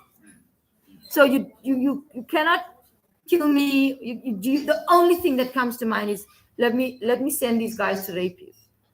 So for me, I believe that if we have and understand and properly attend to the underlying aspects of culture not being extended to the point, because it could have been the reason that oppression became susceptible before freedom. And it will be the reason that oppression will be sustained, because we use culture as a means of dispensing of what then becomes a human right and a human wrong. So I think that education is a very, very big part of what needs to be part of this new solidarity and this new resistance, because it was the sedative that was able to make us believe that what was happening in a special colonial environment in South Africa was correct, because we did not know better. We did not have the access to information, etc. So we need to strengthen solidarity from every sector, and that is whether it is religious, whether it is international, but what we see in terms of bringing children in is critical. And just to close, I think we need to really make the issue, apart from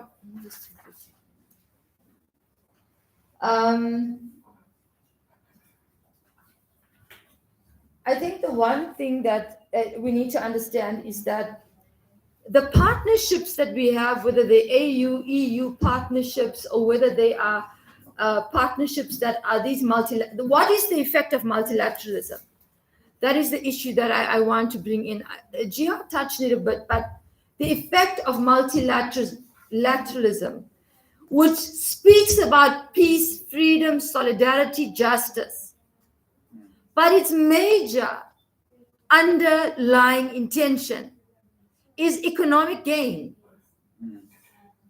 So when we want to encourage and put pressure in this new solidarity, this new resistance, when we raise our protests, we must raise them as a united Africa, as a united Pan-African society, as a united people against such multilateral instruments that do not bring economic justice, but steal the economic benefit from our people and ourselves. Thank you very much.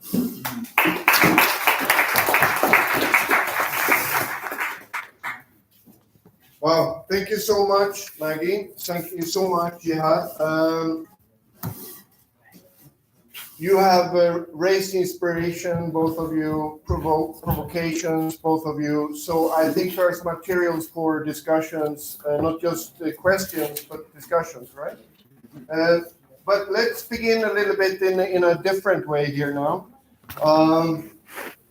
Form groups where you're sitting with two people or three and talk for 5 minutes to develop some ideas of what do you want to say, what kind of issues do you want to raise, what thoughts have come up, right? 5 minutes, two people or maybe three, just the people you're sitting next to.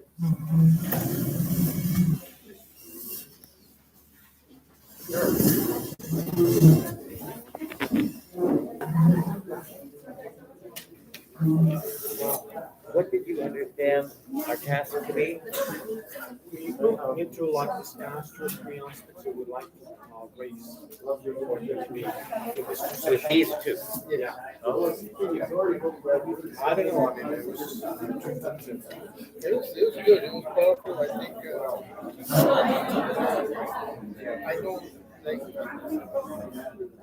there's many and I think like what you were saying that's having a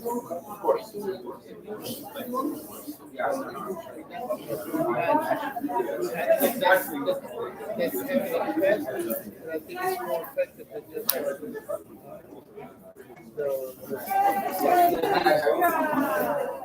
making a demand against the government or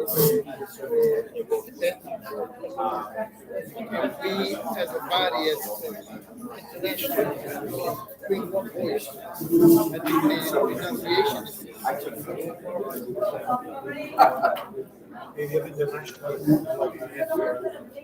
yes. This organization exists.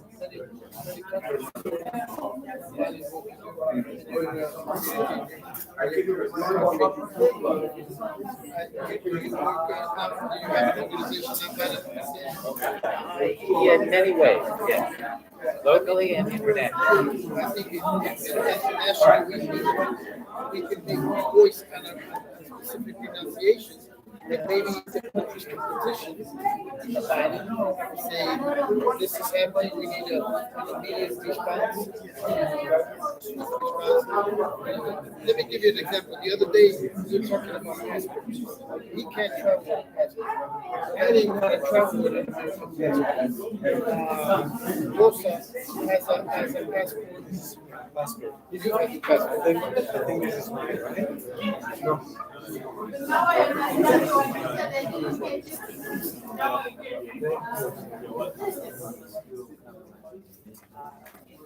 So tell us the story. What if we were to petition the UN for the UN to have an internationally recognized passport for those people who are colonized? That would be recognized by the countries, and we don't have to travel with the passport of the colonizer. Because I've known people who, in the case I got back then, one of the we had operations that needed to occur in Cuba for his eyes, so he could see again. And since he didn't have an American passport, they didn't want him. So I think if we, that's just an example, right? Of how we can have a position. But I think there's space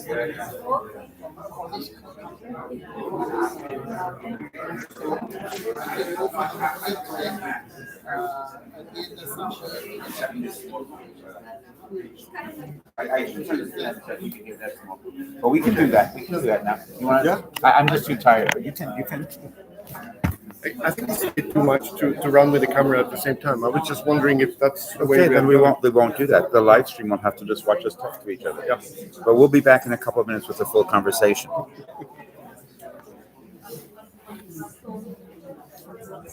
You won't be able to hear what they're saying, but this is what they look like.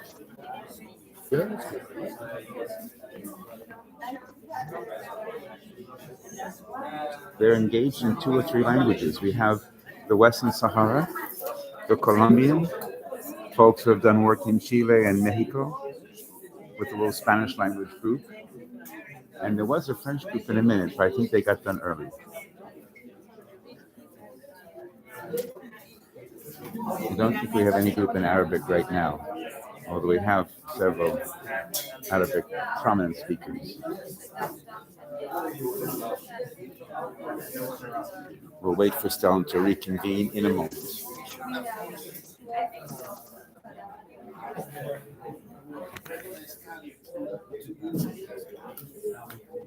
Very good.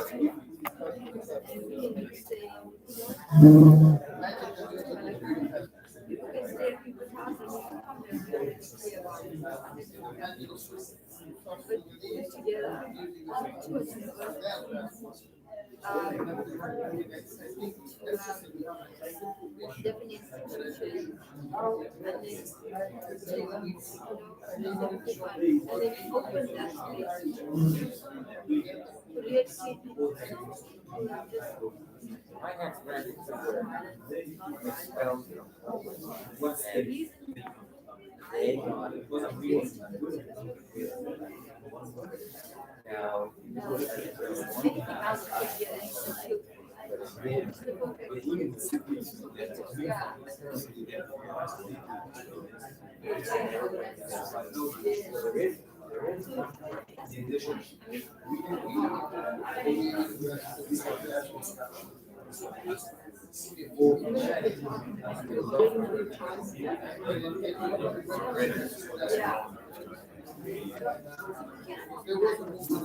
All right, everybody. I'm glad you could start to talk. It was short, but you could start to talk a little bit. You can continue later on at the evening. But we're opening up the floor now for questions, for comments of anything that of the inspiring and provoking things that were said by Maggie and Gia. Please, who would like to begin? Yes. Thank you very much for the two presenters. We are really inspired by your courage, but also enormous experience, if I can call it that way. But also, I think in you, we could also see the element of, persistence. You get to the point where you realize that there are hurdles ahead, but then you keep on. You keep on pushing to the point where you are able to realize what is really getting in there, irrespective of what you may get yourself into. I think in our group, we are actually looking at the first presenter, Jihad, I believe that's your name. And we were looking at your courage to act. And for us, really, that matters. And again, we were looking at the way you were talking around building resistance. I mean, looking at all these type of people that were around you, and we're looking at a number of groups, and we can call it like in the essence of building sort of coalitions, if you can put it that way, irrespective of the groups that people may be coming from. Could be CSO, could be faith-based organizations, could be many other groups or civic groups that are coming together, and they all want to fight against either the government or sort of violent or non-violent, whatever it could be. But we actually started questioning ourselves and say, where do we stand? Because many times you find that there's a fear to act. And also there's a fear in terms of defense. I mean, do we have like human rights defenders? Do we always get to the point of starting thinking, what next? What will happen to me? And in our context in South Sudan, we're even questioning ourselves. We say, if others who may probably have better system than us, yet they may go ahead pushing on, knocking the doors and get to where they are. What's happened? Why do we fear? Why is this fear? How can we overcome this fear and come together and resist what we don't believe is right? So we really felt that is very strong. And maybe from the other groups, we can also try to see how we can unite beyond the borders, bring out other voices, and see how we can strengthen ourselves and help one another. Because it's good to know that, I know I'm coming to an end, it's good to know that many times when people come to this point and they get scared, some of them will run away maybe to another country, they will not endure the pain and the fear that may come along with that one. So that is something that we really, we felt that it is very critical. On the second speaker, there's another thing that came out. I like the question she raised about some of the norms. There are some of the norms that may not be very friendly. And I can give an example in the context of South Sudan. For instance, there are issues around the SBV, sexual and gender-based violence. We talk about rape. But even it can go beyond rape. You may have had issues around, for instance, widow inheritance, issues around it, ghost marriages. You know, there are issues that are actually geared towards putting you down to agree on other issues that you may not necessarily want. And that, in a way, it does compromise or take away your dignity as a woman. I'm just giving that as an example. And now we try to relate it to the international and maybe regional normative standards, whereby we may not have standards that can trickle all the way down to the country level. How do we unite together or along those lines and build a movement that can say no to those? Because you may find that even within the country or within the region, there's a lot of diversity around that. There are those who believe in those norms that are okay and others are against it. I think that's the few things that I can talk about. Thank you. Thank you so much.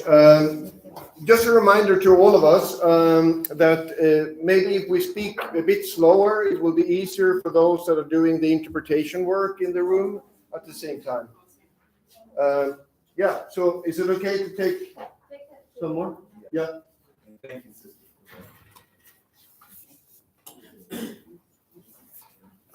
Thank you. For me, I want to say something to Jihad. Thank you, Jihad, for your powerful presentation. Being my first time in this kind of presentation, I was a bit scared, but it's okay. We are getting there. Yeah, and also what I really like you are taking us through like a wake-up call to Africans and other countries that we need this solidarity, collaboration, that working as individual, like you, I'm in Tanzania, and I see a lot of maybe discrimination, a lot of problem. When I fight alone, it is not helping. So joining hands with others, brothers and sisters, and elsewhere in other organizations, it is good. And even if we have proverb, we say that together we can achieve more, even if it can take time, but alone you can achieve less. So thank you. That's what I wanted to say.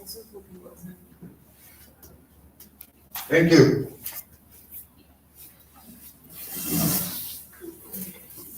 Thank you so much. Our group actually also discussed Jihad's strong way of keeping us where we are and where we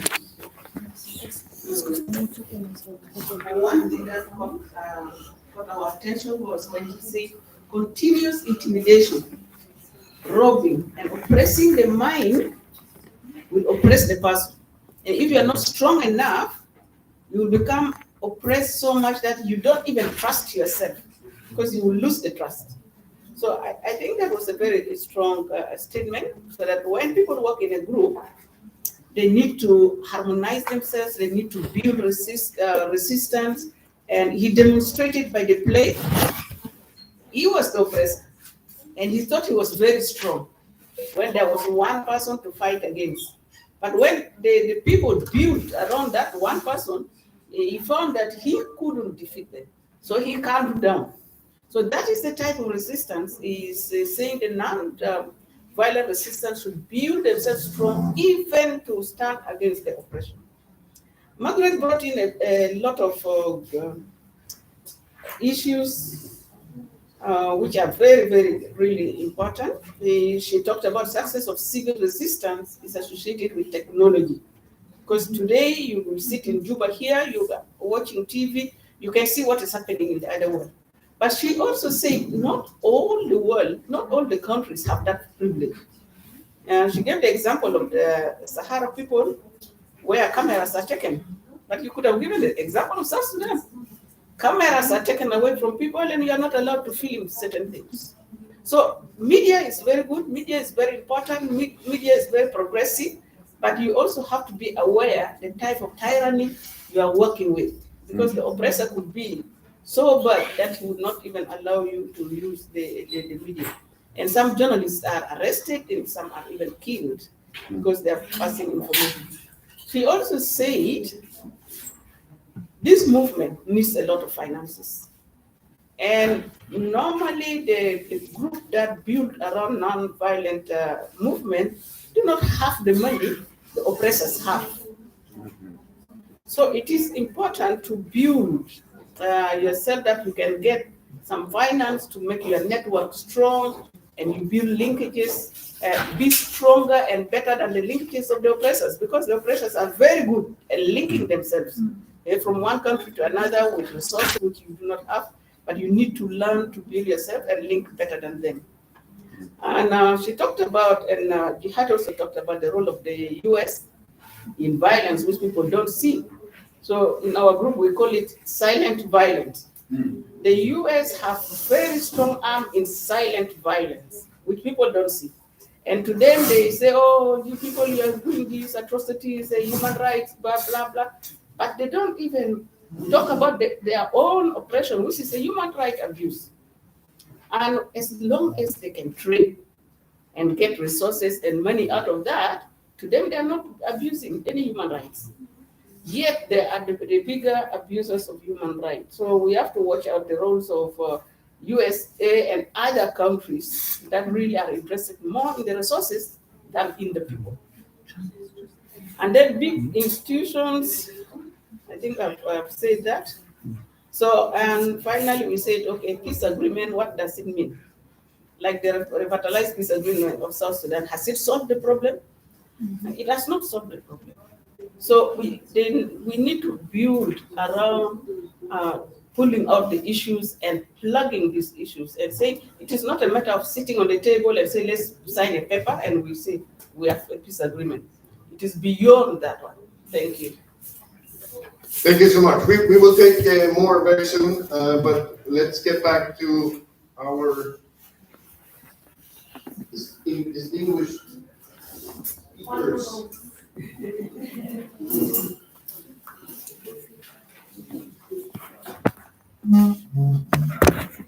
Yes, I appreciate the comments that's been made.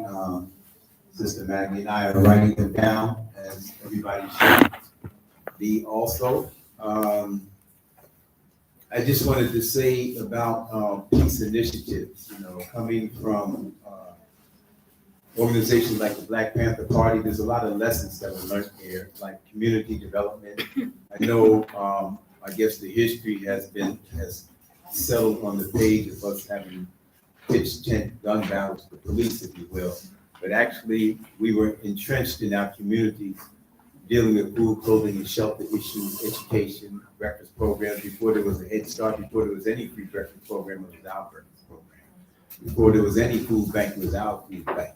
And educating the community, protecting the community the best we could against police violence, even if it was to the extent of informing someone that was stopped by the police of their rights.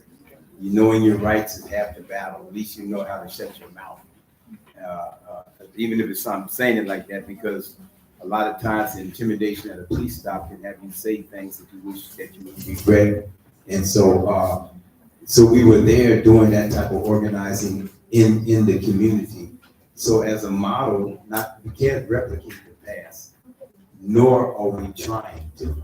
We recognize that it's 2022, 2023. A lot of things have changed in our psychics and our minds, but I'm going to ask Sister Maggie to speak on the last comment she made about the importance of our relationship now and how that could open the door, not tomorrow, but projected struggle, for sharing of financial resources when we have our own unions, if you will. And there is a time in the history of Islam that the Prophet Muhammad, peace and blessings be upon him, is called the Treaty of Hudaybiyah, where his companions didn't want to acquiesce to, being restricted to a certain area, but it allowed them no more war, no more fighting. And so the Prophet, peace be upon him, acquiesced to that. And it gave them the time to organize, build infrastructure as such. We went through our wars in the 60s and 70s in the Black Liberation Movement, the counterintelligence program, the FBI mechanism, government repression, squash. We're at a point now here we are talking about peace initiatives that are real. We're not talking about theories. We're talking about ONAD, the Organization for Nonviolence and Development. We're talking about IFMA, the Institute for Peace Research Association. We're talking about OPRA. If we're talking about entities that brought us here today. This is not theoretical. We are at a place now where we're at our Treaty of Hudaybiya, where we can go out and organize amongst ourselves in a way, even though it's always going to be repression, but it's less of a type of repression that if I had a gun in my hand, battles with the police or the military as such. So before I pass it on to Sister Maggie, I just want to say there was a difference. You notice that I started off as an individual attacking my brother, and I asked if he had a right to defend himself. Everybody has a right to defend himself. That's not a discussion about peace. You should be peaceful when somebody's trying to rape you or do you harm.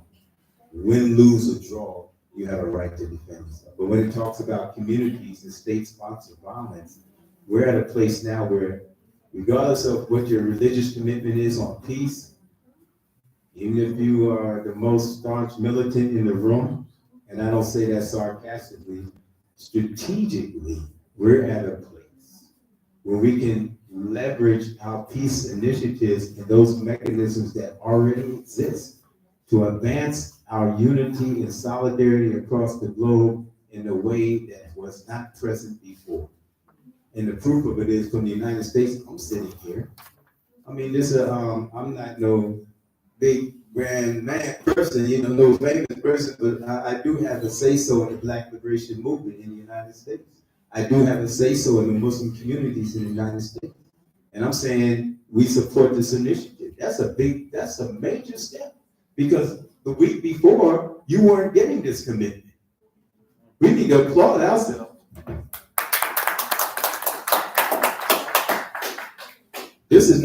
I'm not representing the United States government that got some alternative motive in mind. I'm talking about the people, the progressive groups and organizations in the United States. You're hearing me, and through my comrade Matt, we're making real commitments to you. This is major. I hope you feel the same impact as I do. This is our Treaty of Hudaybiya time. We have a chance to organize on a different level. I know every community is faced with their own nuances and situations. I understand it. You really have to work that out yourself. And if we have time, I'm going to speak to what we're doing, but I don't want to get into those details like that when it's not necessary. I just want to make the point. I wanted to ask, before we have another question, ask Sister Maggie. She made a point, the last point that she said about one of the advantages of us forming this type of international unity is the issue of economics and finance. So I'm going to ask her to take off on that and anything else that she may have to say. I think that Brother Giada has covered the issue of finances. What needs to happen as we move forward is to expand not only, because if we leave here without having thought about when do we host these colleagues of ours in our countries to understand our perspectives, then we would have had to do sufficient work on the ground for the purposes of raising funds and for the purposes of hosting, because what you see interface in coalface has more value than if you had to simply read a newspaper by someone who has a specific opinion. So how do we grow this movement from this number to a doubled and a tripled and whatever number in our respective countries? So that I think should be our objective insofar as sharing of not only our ideas and intellectual property, but also being able to say, what would we do when we here to demonstrate our dissatisfaction as internationalists with some of the activities or some of the things that are happening in South Sudan. In response to the issue of Fair to Act and HRDs, I think what we know with human rights defenders is that they end up in jail, dead, or maimed in some way or another, where they are unable, they just absolutely are, as Brother Jihad indicated earlier, you're afraid of your neighbors and your family because there is no passion to move forward because you're prepared to put your line in the front line of battle.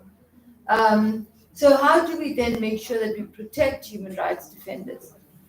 But the issue that's very sentimental that was raised by you is the issue of sexual and gender-based violence, and how do we rebuild a movement that rejects such? There's a customary practice in South African which is called Uktwala. And Uktwala was initially, what do you say when you like flirting? No, initially it was for, yes, it's called Uktwala. It's a Zulu. Yeah, no, you can't court. So now there's this dude, okay? He is checking out this chick going to school every day. And then at some point he goes to his family and says, I've identified my bride. And then he goes to her family and says, okay, fine, if you want her, you must, it's called kidnapping, but it's not really kidnapping.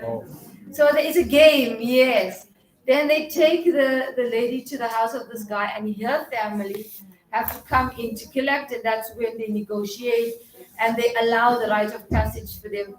It has now become a criminal offense, and that was a cultural practice. Because what it's now intended to do, steal the girl, rape her, keep her hostage, and then she's eventually lost to her family because there's no way that she's going to come back and return to a normal environment. So mine is that we need to get back to basics and ask women on the ground, what are their sentiments? Do they find the act of aggression against them something that they are willing to live with as a marked circumstance? Or do they feel that, and this is something that has to be done by civil society, and we know that this is practiced in terms of respect.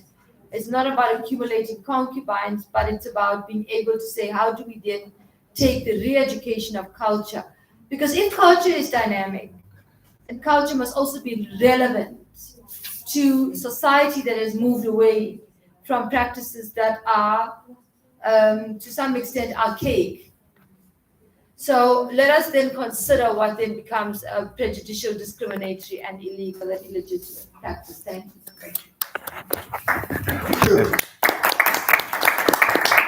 We have very limited time left now, but we have at least one more question comment here. No? Yeah? Okay. All right. So, was there? Yep. All right.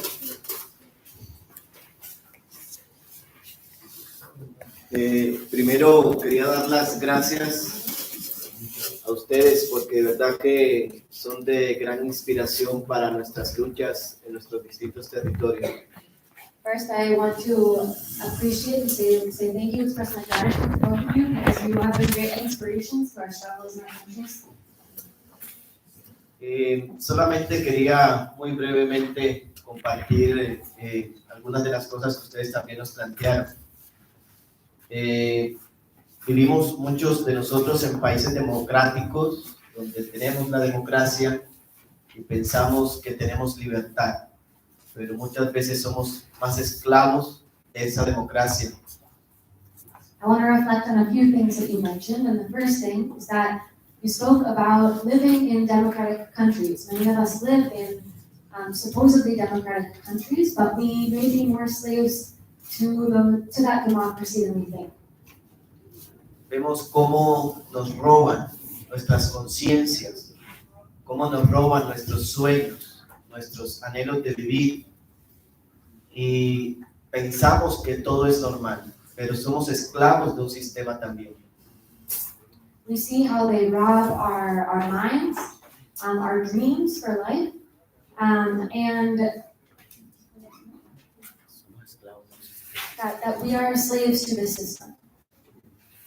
Por eso debemos unirnos, no como de un país a otro, sino como raza humana, y luchar juntos contra ese sistema opresor. So we must unite, not just from one country to another, but as a human race against this oppressive system. Y hay una frase que quiero compartirles ya en esta tarde, y es que la podamos tener en cuenta.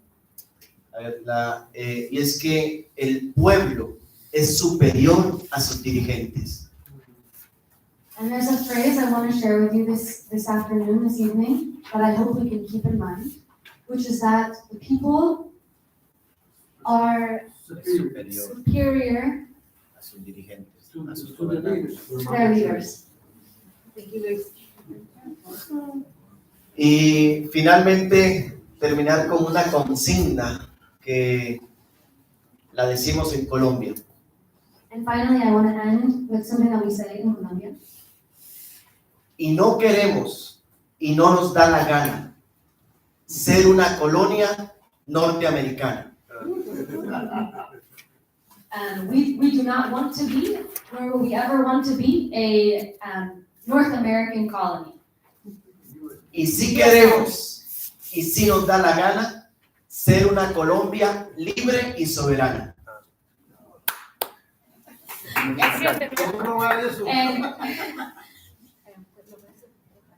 Y si queremos, y si nos da la gana, ser una Colombia libre y soberana. And what we want is to be a free and sovereign Colombia. Gracias. And very short. Thank you. My question goes to my brother. In the new resistance, it is noticeable that competition exists among the movements. We find movements fighting themselves than the perpetrators. But I trust from the illustration or the demonstration you have carried out, it validates the fact that we need so many, or we need multiple movements working on the same issue within our communities. But my question is that is there a desired standard of a relationship that must exist between these multiple movements, or each movement can work in isolation? And if they are to come together or to unite, at what stage should that be done? Then my second question to Honorable, to what extent has politics in a movement, in movements, or the political approach in movements affected their growth or their expansion and the mass participation of the oppressed people? Thank you so much. Thank you. Now we have a big challenge here for our speakers. It's to give a reply on this just in 3 minutes altogether. That was good. I said 1 minute each, but you gave an extra minute. Thank you for your question, my dear brother. We have a similar problem in the United States amongst the quote-unquote left. That is, seem like there's this unspoken tacit competition. Who's going to get this and that and like that. So those are things that we uniquely have to work out in your region. But one example how we're trying to do it as a result of the tribunal and the verdict that was given, one of the initiatives was to form a People's Senate. And it's different because this is a mechanism to address not only that, but some other issues. So we are forming a network to, number one, acknowledge the different groups. That's rare, to acknowledge the different, as opposed to just your group. Acknowledge them, uplift them, invite them into a if you can check this out, invite them into a process where they're this organization, the Senate, as we're developing, will give you representation. So let's say, for example, this room is one region and y'all all became part of this process. There's no heavy lifting on your part. And eventually you would nominate your own representatives. We're not coming at you ideologically, so you don't have to put us in another silo, another grouping. It's just a mechanism that we're establishing. It's a progressive one because it's definitely anti-patriarchal, anti-colonialist. But we're not saying that coming through the door, you know. But what we are doing is acknowledging groups on the ground, giving them space to form their own representation. That representation will join the representation of the groups in this other room that's done the same thing. And after a while, ideally, we'll have a Senate where we can share resources, ideas, give each other a bigger mic when issues arise. That's one model example. And I hope next year when Matt invites myself and maybe some other comrades, I will be able to say that has been done and this is how it's been working. But that is a problem, brother, how to overcome that. And somebody made a comment about my Colombian brother about colonization of the mind. That's what I said earlier. That's one of the worst forms when, as Harriet Tubman said, could have freed 1,000 more, but you yourself don't know that you're a slave. And that's a big problem, especially when you're embellishing the crumbs off the table of the biggest nation in the world and enjoying that. You may not be so inclined to give it up when the left themselves haven't presented any model or example of what alternative governments would look like. So quite naturally, you're going to hold on to the tail of the oppressor. Thank you very much. The one thing that we need to do when we live in a pseudo-democratic society is to be able to expose it. And how do we expose it? We turn to each other for messages of solidarity, whether it's pseudo-democratic or whether it is autocratic or whether it is sometimes infiltrated by a monarchy. We turn to each other for support, and we write messages of solidarity and messages of resistance, because that is the purpose of this engagement, to communicate our solidarity and resistance from whichever countries we come from or organizations we come from to each other, so that becomes a letter from across the ocean or across the continent, across the border, to say, look, this is what an organization in South Africa says. So we need to be constantly interacting with each other for that. But to what extent do politics affect their growth and cause difficulty? I think one of the things that if we are civil society and we're responding to political scenarios that have caused an injustice or that is unjust by its character and form, we're responding to a political situation.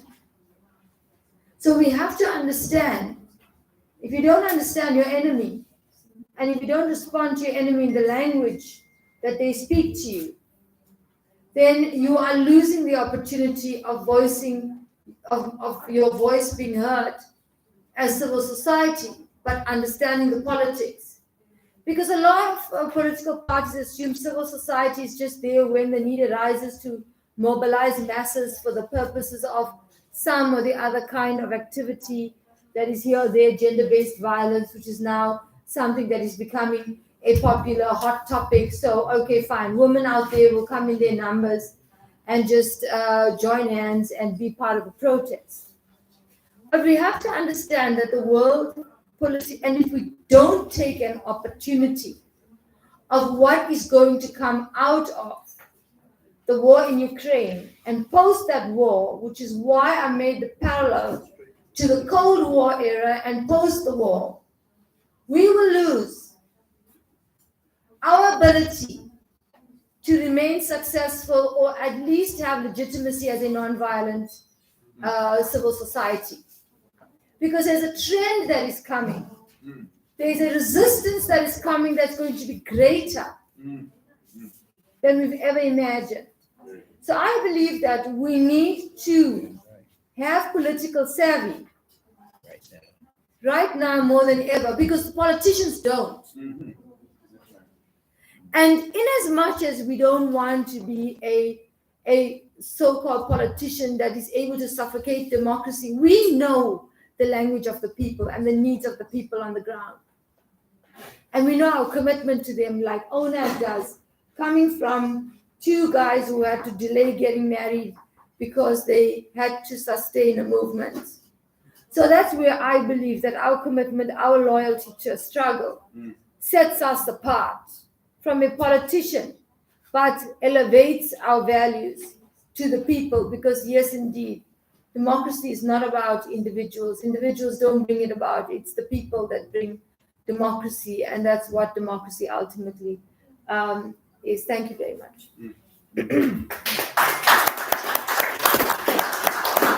What a powerful note to end up. Thank you, Sister Maggie and Brother Jihad. Let's give a big applause for them.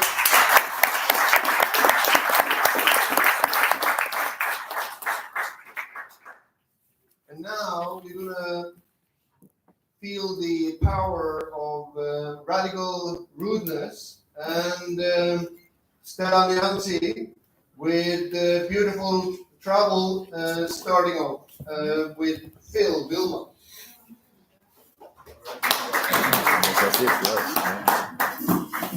So how do you, at the end of a long day where people from all around the world, all kinds of hemispheres and continents, occupied territories, radical emancipatory struggles, how do you really get the room to stay attuned to what's about to happen? Fortunately, Stella's about to join us, so there's no fancy tricks needed to do that. But let's stand up. I think we